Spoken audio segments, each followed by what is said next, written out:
can lead a heart to love, but you can't make it fall. I'm tired of loving small, 'cause size matters, but not how you think. Okay, whoa, I'm on. Okay.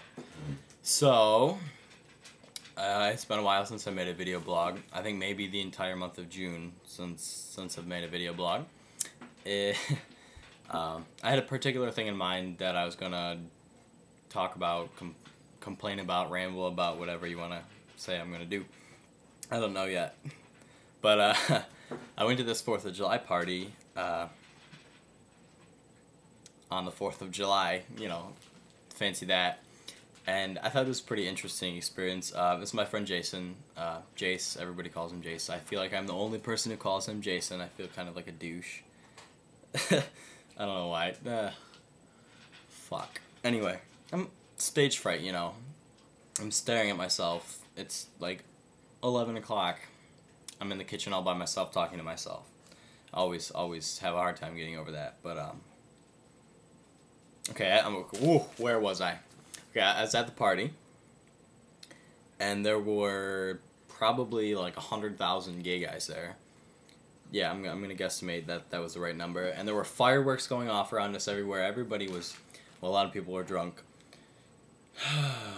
I remember some of the people, and I don't remember some of the people. But it was really interesting to see that kind of collaboration of gay. Does that make... Okay, I'm going to explain this. Because, whoa. I didn't expect there to be that many people there, and I didn't expect them all to be gay. Most of them were. I think, like, you know, maybe 5% of the people there were straight. But of all the gay guys, I was probably one of the youngest. Not something I like to brag about, because everybody kind of makes fun of me for it. But I don't care, really. I mean, I'm the youngest. That means when I'm older, they'll be older, and I can, hopefully I still look good. But shit, I am rambling like a son of a bitch. Hold on, I need to regroup. Okay, I've regrouped. So I was talking about how I was one of the youngest guys at the party, and I think that's important, just because I think it's important to mention, because although I was one of the youngest, I'm not one of the youngest gays. Like, most guys come out when they're older, or, you know, they're not comfortable with it when they're growing up, and they don't come out with it right away.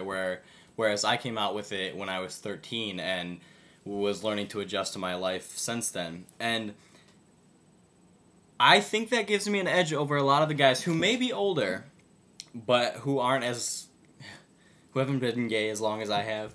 And it's interesting to see how all of them interact, because I have absolutely almost no contact with most of those people.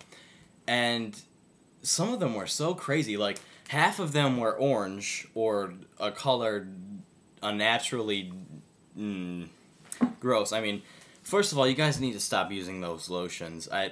They don't work. You guys look like caution cones, caution whatever. I mean, you look like a construction site. You know, barrels, you know how they're all orange? That's what color you are. I mean, I know skin cancer is scary, but you gotta get over the fear and just go out into the sun. Also, a lot of the guys were really bitchy. Well, not bitchy. I don't know them to say that they're bitchy. But a lot of them were really kind of like, oh my god, this guy is here, and he dated this person, and once they see each other, they're gonna freak out, and they're gonna fight. And I was just like, whoa, whoa, whoa, whoa. And it was just, it was like whispering it amongst all the different crowds, and everybody knew, and it was just, ugh. It was very cliquey. I don't like cliquey. And I thought it was really funny to see that kind of gay culture, and to see how all these not weird people, I'm not accustomed to how all these guys act around each other, and I don't think I ever will be. It's not my thing, but it's so, whoa. It made me think about, like, what are people gonna say about gay culture, you know? What are they going to write in history books? Does that make sense? Are they going to write history books about us? I don't know if they will or not. But it's... I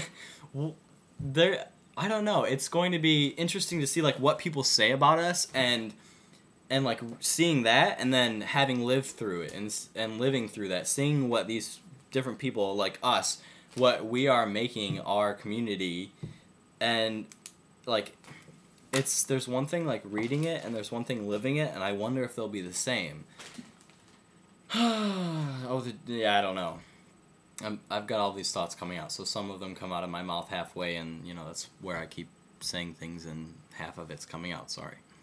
But I think it's really interesting to see all of us gays interacting in one place and how crazy we are. I had this one guy though, he was really sweet. I didn't even know he was gay, but I should have known, seeing as his pants were pretty tight. But he was in the military, and he was telling us a story about how he was in Korea and how like you could crumple up a dollar bill and throw it on a stage, and this girl would kind of bend down bow-legged and suck it up into her her vajayjay and spit out 4 quarters. It was the best story of the night. I almost died. I don't know how that has any... it's not pretty... it's not relevant at all, is it? Gay culture. We're talking about bitchy gay guys, orange. Oh, what else? I don't know. I don't know what to think of my gays. It's so...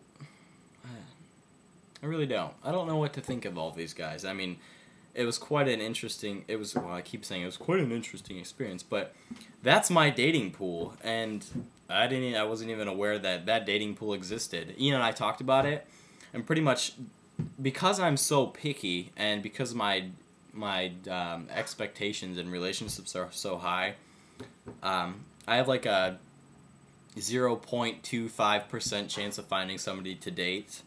It's like 1 in 5,000 or something. I thought it was funny just to think that I have like these really high standards, and I don't know if I should have these really high standards when dating. All this stuff rushed into my head. I was thinking about all this shit the day afterwards. I was really kind of depressed, thinking about like dating and, you know, the thought of if I have these really high standards, if I'm going to ever find somebody. That is really, really depressing. I don't know if you've ever thought about it like that, but I don't want to be 30 and alone and the old creeper who's on manhunt looking for guys. It's just not who I am, not who I want to be. But at the same time, I don't want to settle for somebody who's really kind of dumb and ignorant and, you know, all they want to do is have sex and do stupid shit. No, sorry. By the way, I don't want that. So it's hard. I have to find a happy medium. And it's hard, and that is the point. That is the point of this video. I was trying to have points. I didn't rehearse this one as much. I just wrote some shit down. But I need to end this soon because I need to put it on YouTube, and if it's over 10 minutes, then I can't put it on YouTube. So, the point of my video, I should probably say the point at the beginning. But the point of my video was just, fuck it, I don't know, you figure it out. I'm done. Good night.